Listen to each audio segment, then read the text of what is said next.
Baby, be in love with your fantasies. I can be a star, make a sky so bright. Welcome to my dungeon, this is ecstasy. Let me play the fantasy. What's good, YouTube? It's your girl, Asia. And it's your boy, BJ, and we back like we never left. We appreciate y'all for tuning in, pulling back up. Most importantly, thank you guys for supporting our channel. Yeah. And we're going to be checking out a new video. This is from Vsauce. The title of it is Your Red the Same as My Red? So does that have to do with, if I see something a certain way, do you see it the same way as me? Is it the same? No. You don't think so? No. Okay. I mean, maybe in terms of color, but like, that can be... Your interpretation of the color, maybe? That could go to... I mean, are we specifically talking about colors? Is your red the same as my red? Well, I mean, yeah, red is red. You think what so? What other color would it be? Burnt okay. green?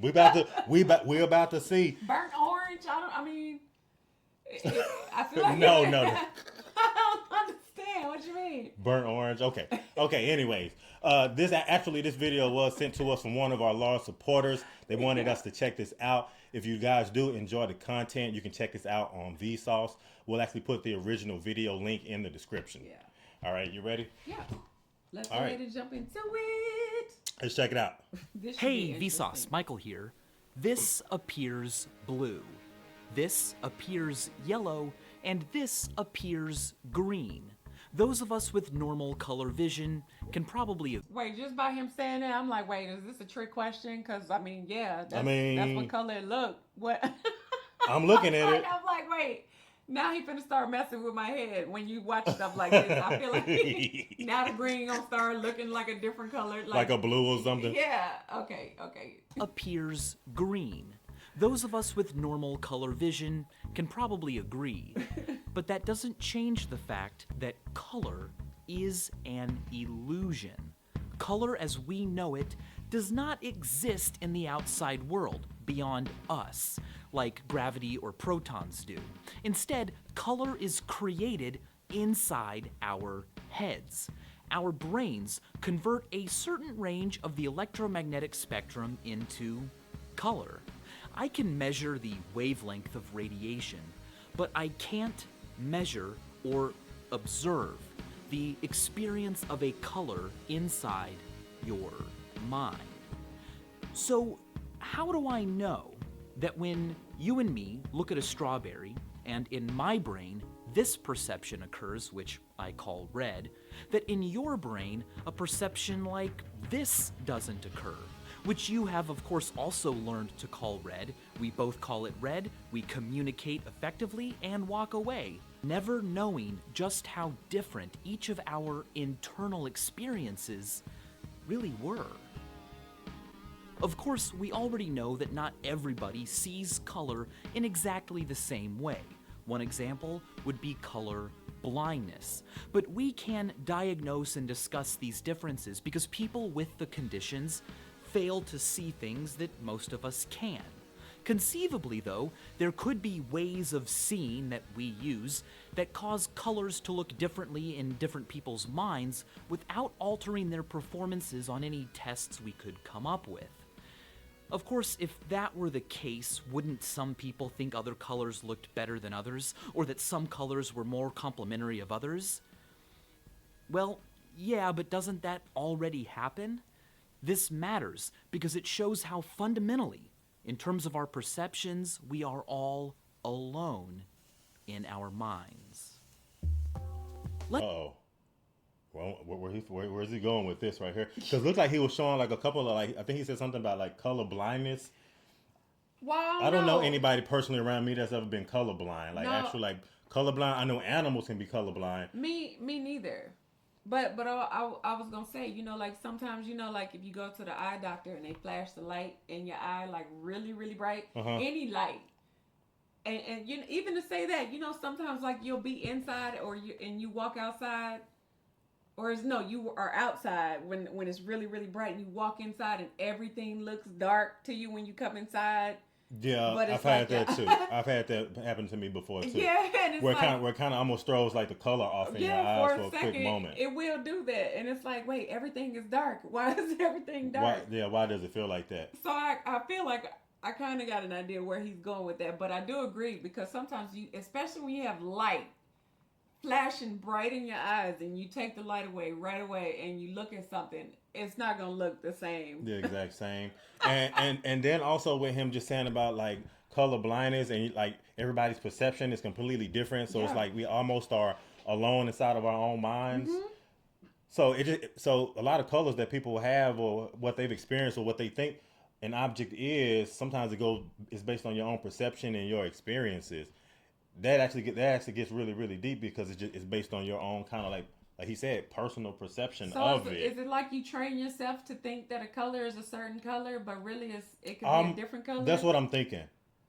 Based on your experience with that. Wait, okay, go. Wow.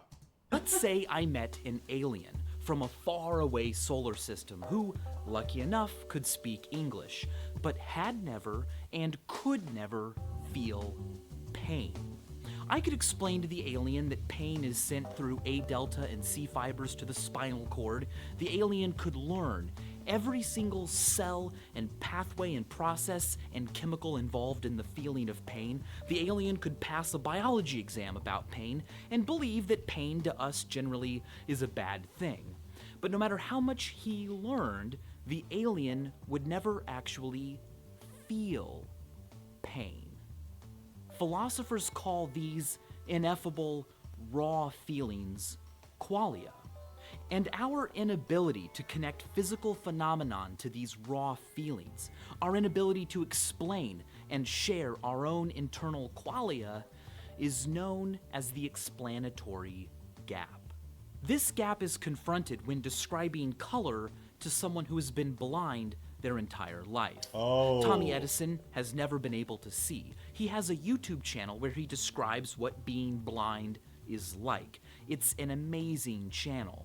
In one video, he talks about colors and how strange and foreign of a concept it seems to him.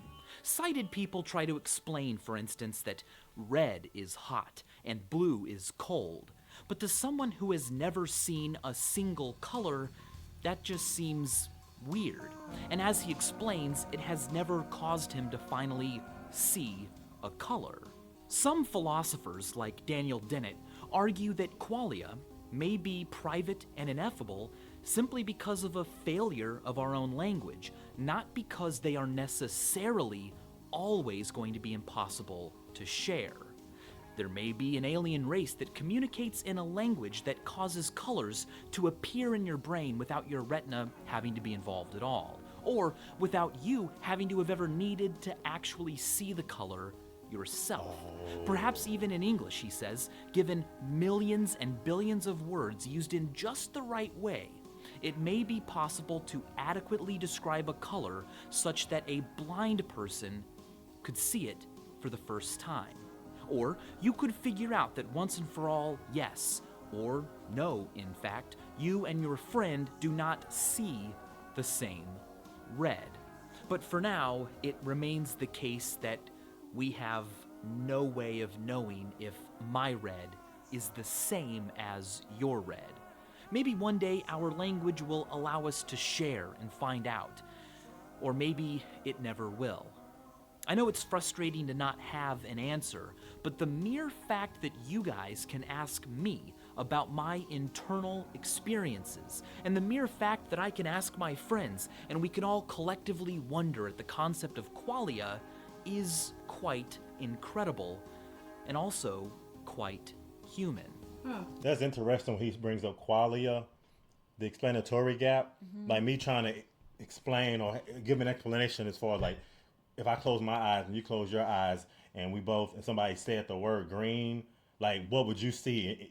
It's almost like that.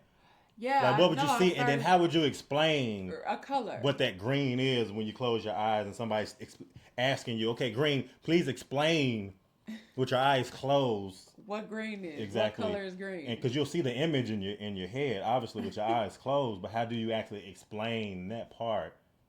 I never thought about that before. The only way you would be able to explain it would be trying to like think of objects that you could like correlate green to. But if you That can't would be see it, then you really you wouldn't know how to explain it to somebody. Right, Like, because I would explain it by saying leaves or grass. right, like or, they don't know if you.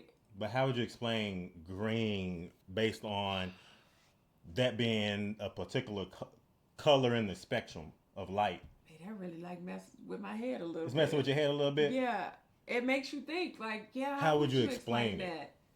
Same thing, like he said with the pain. How do you explain pain to somebody that can't feel it? They can't feel it, exactly. It would be the exact same way. How would you explain that? How could you tell somebody something hurts if they don't know what hurt feels like?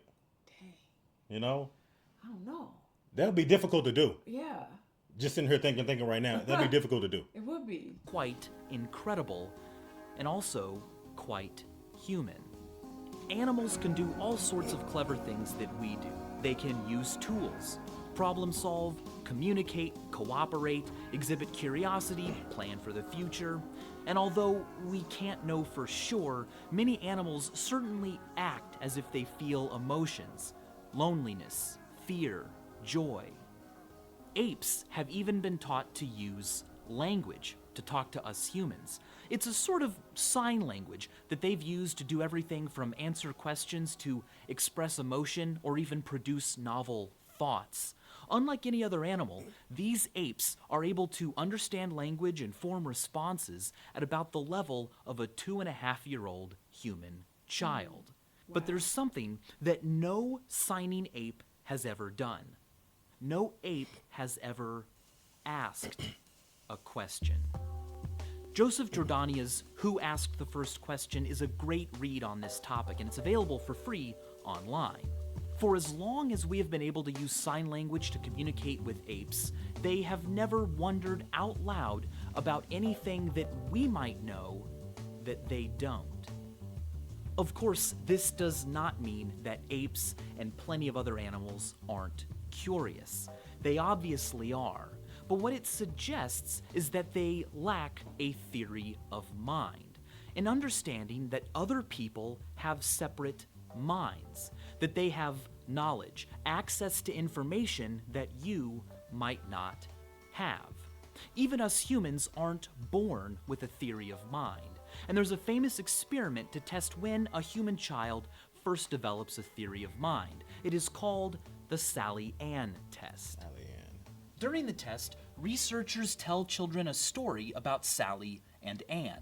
Sally and Ann have a box and a basket in their room. They also happen to have a delicious cookie. Now, Sally takes the cookie and puts it inside the box, and then Sally leaves the room. While Sally is gone, Ann comes over to the box, takes the cookie out, and puts the cookie inside the basket. Now, when Sally comes back, the researchers ask the children, where will Sally look for the cookie? Obviously, Sally will look in the box. That's where she left it. She has no way of knowing what Ann did while she was gone.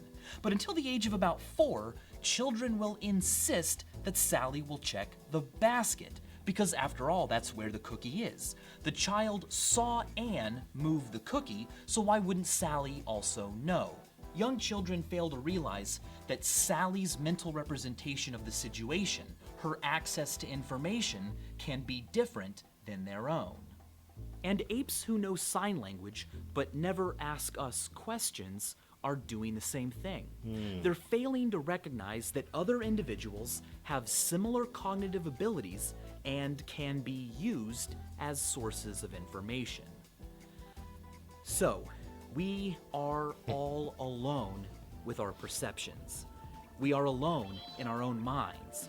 We can both agree that chocolate tastes good, but I cannot climb into your consciousness and experience what chocolate tastes like to you.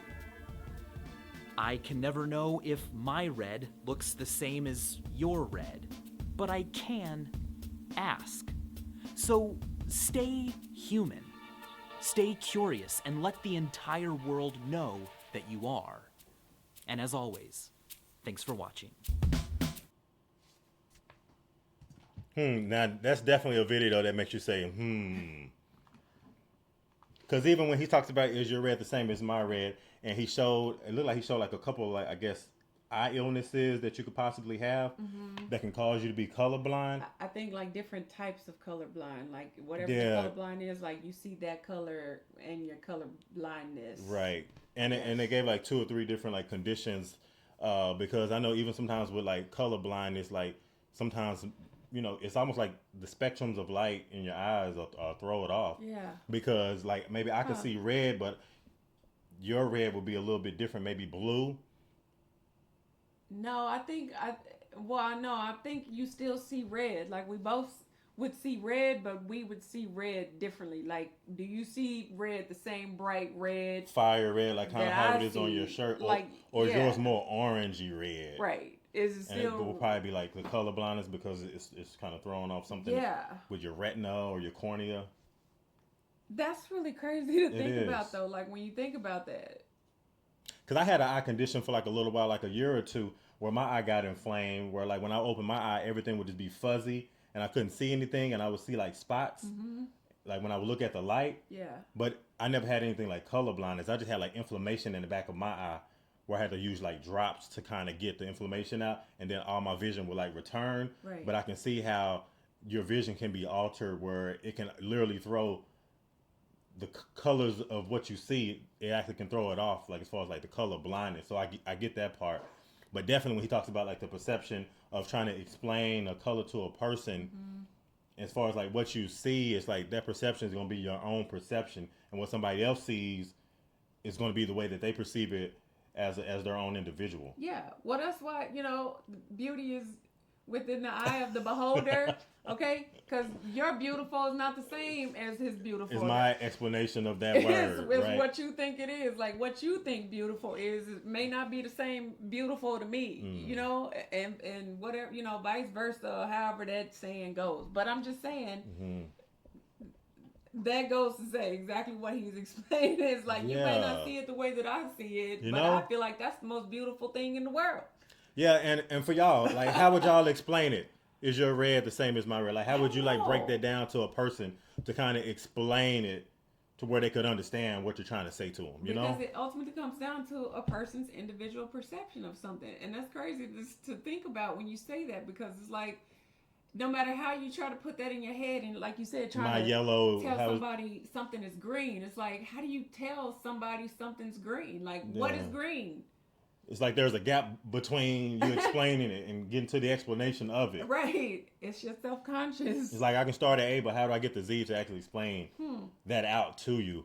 And I think that's remarkable. This is a really good video, too, that was suggested to it, because it really makes you think. Right. You know? Yeah, it definitely makes you think. Like, I'm like, wow, I actually really never thought about that before. I love videos that make you say, they really make you go into like the deepest recesses of your mind to try to come up with an explanation, or it just makes you think. Interesting. It makes you want to do some research and look even further into it, you know? Yeah. Y'all happy to let us know what y'all think about this down in the comment section below. And I'm curious to know, like, if anybody has any experiences with people who are blind, and if you've had an opportunity to explain color to them. I'd be curious to know, like, how that conversation goes back and forth. You know, like, how would you explain it to somebody? Because I feel like you would try to tell somebody something like that, like, no, it's red, and they're like, well, what does that look like? You know, exactly. You know, but all that to say anyway. Yeah. That's a good question. Yeah, that is a good question. I forgot Ducky was in here. What is he doing? Oh, he just got up. Yeah. Okay. Well, make sure y'all like, comment, subscribe. Smash that notification bell so you don't miss any videos from Asia and BJ. Absolutely. And if ain't nobody else told you, I love you. And we're going to see y'all in the next video, y'all. Absolutely. Y'all take it easy. Yeah.